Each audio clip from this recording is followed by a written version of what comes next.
Salut, je suis allé au cinéma voir X-Men Dark Phoenix, en français Phénix Noir. Je suis allé le voir avec Simon Leclerc qui, un peu plus tard dans la vidéo, va vous donner ses commentaires. C'est le 12e film X-Men de la série en une vingtaine d'années qui arrive 3 ans après X-Men Apocalypse et c'est aussi le 4e film de la jeune génération.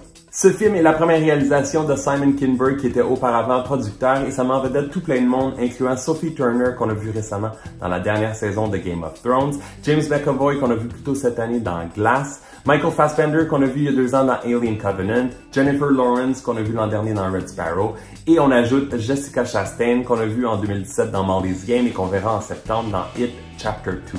Ce film s'attarde à l'histoire de Jean Grey qui, à l'âge de 8 ans, a été recueillie par le professeur Xavier suite au décès de ses parents. Elle a toujours eu des dons de télépathie et de télékinésie, et maintenant elle est une membre dévouée des X-Men, mais elle va être frappée par une mystérieuse force cosmique lors d'une mission pour secourir des astronautes. The X-Men fear you, and what they fear, we seek to destroy. 쇼키라서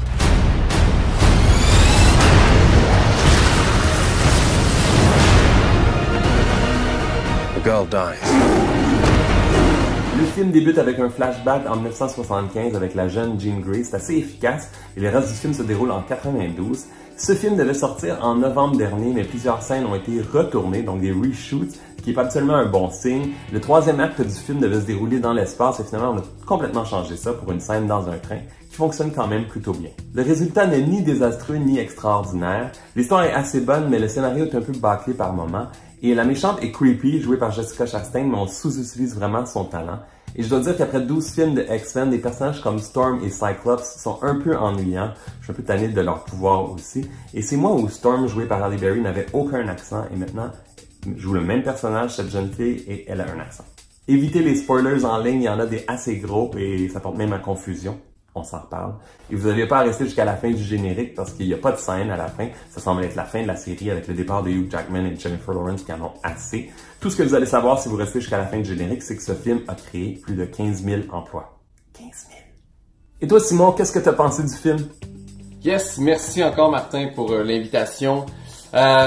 J'avais aimé les 2 premiers qu'ils ont fait dans le passé. Je fais partie de ceux par contre qui auraient aimé ça, qui développent les X-Men dans le futur, mais bon, je crois qu'avec Wolverine et tout ça, donc je pense pas que ça va être possible un jour. J'aurais aimé, mais bon, j'ai bien aimé par contre quand même les 2 premiers, le retour dans le passé et tout.